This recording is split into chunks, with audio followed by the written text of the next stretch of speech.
ఎమ్మెల్యేల అనర్హతపైన నేడు స్పీకర్ విచారణ జరగనుంది. స్టేషన్ గన్పూర్ ఎమ్మెల్యే కడెం శ్రీహరి పిటిషన్పైన స్పీకర్ విచారించనున్నారు.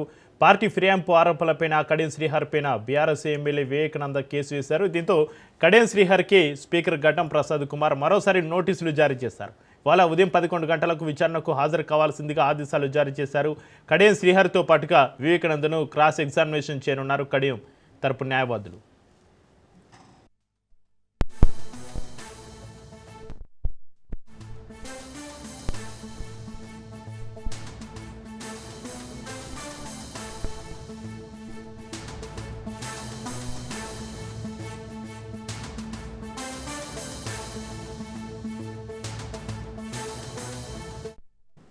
ఎమ్మెల్యేల అనర్హతపైన నేడు స్పీకర్ విచారణ జరగనుంది. స్టేషన్ గన్పూర్ ఎమ్మెల్యే కడెం శ్రీహరి పిటిషన్పై స్పీకర్ విచారించనున్నారు. పార్టీ ఫిరాయింపు ఆరోపణలపైన కడెం శ్రీహరిపై బీఆర్ఎస్ ఎమ్మెల్యే వివేకానంద కేసు వేశారు. దీంతో కడెం శ్రీహరికి స్పీకర్ గడ్డం ప్రసాద్ కుమార్ మరోసారి నోటీసులు జారీ చేశారు. ఇవాళ ఉదయం 11 గంటలకు విచారణకు హాజరు కావాల్సిందిగా ఆదేశాలు జారీ చేశారు. కడెం శ్రీహరితో పాటు వివేకానందను క్రాస్ ఎగ్జామినేషన్ చేయనున్నారు కడెం తరపు న్యాయవాదులు.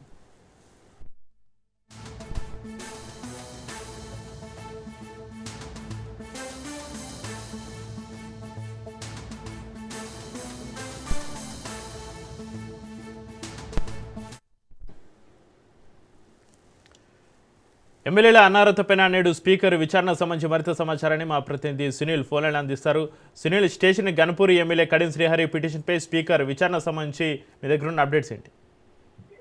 తెలంగాణ రాష్ట్రంలో రాజకీయ దుమారం రేపుతున్నటువంటి ఎమ్మెల్యేల అనర్హత పిటిషన్పై ఈరోజు స్పీకర్ మరొకసారి విచారణ చేపడుతున్నారు. ఇప్పటికే 7 ఎమ్మెల్యేలకు క్లీన్ చిట్ ఇచ్చినటువంటి స్పీకర్ తాజాగా దానం నాగేందర్ తో పాటు మరోవైపు స్టేషన్ గన్పూర్ ఎమ్మెల్యే కడియం శ్రీహరికి నోటీసులు సర్వ్ చేశారు.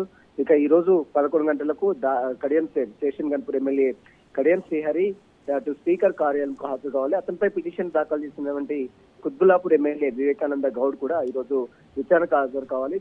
అటు కడియం శ్రీహరి తరపు న్యాయవాదులు వివేకానందని క్రాస్ ఎగ్జామినేషన్ కూడా ఈ రోజు చేసే అవకాశం ఉంది. ఇప్పటికే సుప్రీంకోర్టు సైతము స్పీకర్ తీరుపై ఎందుకు ఇంత లేట్ చేస్తున్నారు, త్వరగా ఈ యొక్క ఎమ్మెల్యేలకు సంబంధించినటువంటి కేసులో పూర్తిగా విచారణ చేపట్టాలంటూ కూడా ఇప్పటికే అటు సుప్రీంకోర్టు ఆదేశాలు జారీ చేసిన నేపథ్యంలో ఈ రోజు అటు కడియం శ్రీహరికి స్పీకర్ నోటీసులు సర్వ్ చేశారు. ఈ రోజు 11 గంటలకు విచారణ కొనసాగుతుంది. విచారణ తర్వాత మరి ఎలాంటి నిర్ణయం స్పీకర్ తీసుకుంటారనేది కూడా చూడాల్సింది చెప్పచ్చు. వీరితో పాటు మరొక ఎమ్మెల్యే సంజయ్ అనేటువంటి ఎమ్మెల్యేకి సంబంధించిన పిటిషన్ కూడా ఇంకా పెండింగ్ ఉంది. ఈ 3 ఎమ్మెల్యేలకు సంబంధించిన విషయంలో స్పీకర్ ఇప్పటివరకు అయితే ఎలాంటి నిర్ణయం తీసుకోలేదు. కేవలం 7 ఎమ్మెల్యేలు పోచారం శ్రీనివాస్ రెడ్డితో పాటు కాళ యాదయ్య, బల్ల కృష్ణమోహన్ రెడ్డి, గూడ మహిపాల్ రెడ్డి ఈ సంబంధించినటువంటి ఎమ్మెల్యేలకు సంబంధించిన విషయంలో స్పీకర్ వారందరూ కూడా బీఆర్ఎస్ శాసనసభ్యులు అంటూ కూడా స్పీకర్ నిర్ణయం తీసుకొని క్లీన్ చిట్ ఇవ్వడం జరిగింది. ఆ తర్వాత ఇప్పుడు ఈ 3 ఎమ్మెల్యేలకు సంబంధించిన విషయంలో స్పీకర్ ఎలాంటి నిర్ణయం తీసుకుంటారు? ఎందుకంటే దానం నాగేందర్ విషయంలో ఎంపీగా కాంగ్రెస్ పార్టీ ఎంపీగా పోటీ చేసి ఓడిపోయారు. ఆ తర్వాత కడియం శ్రీహరి కూడా తన కూతురుకి ఎంపీ టికెట్ ఇచ్చి మరి అనేక సభల్లో సమావేశాలు కూడా పార్టిసిపేట్ చేయడం జరిగింది. ఆ తర్వాత సంజయ్ కూడా బీఆర్ఎస్ పార్టీ నుంచి కాంగ్రెస్ పార్టీలకు వెళ్ళినట్టు ముఖ్యమంత్రి రేవంత్ రెడ్డి సమక్షంలో జాయిన్ అయినట్టు కూడా కొన్ని వీడియోలు ఫోటోస్ అన్ని కూడా ఇప్పటికే బీఆర్ఎస్ నేతలు సబ్మిట్ చేశారు. దీని తర్వాత మరి ఇప్పుడు స్పీకర్ ఈ 3 విషయంలో ఎలాంటి నిర్ణయం తీసుకున్నది కూడా సర్వత్రా రాజకీయంగా ఉత్కంఠ నెలకొంది. ఈ రోజు 11 గంటలకు కడియం శ్రీహరి స్టేషన్ గన్పూర్ ఎమ్మెల్యే కడియం శ్రీహరి ఈ రోజు అసెంబ్లీ స్పీకర్ కార్యాలయం ముందు హాజరు కానున్నారు.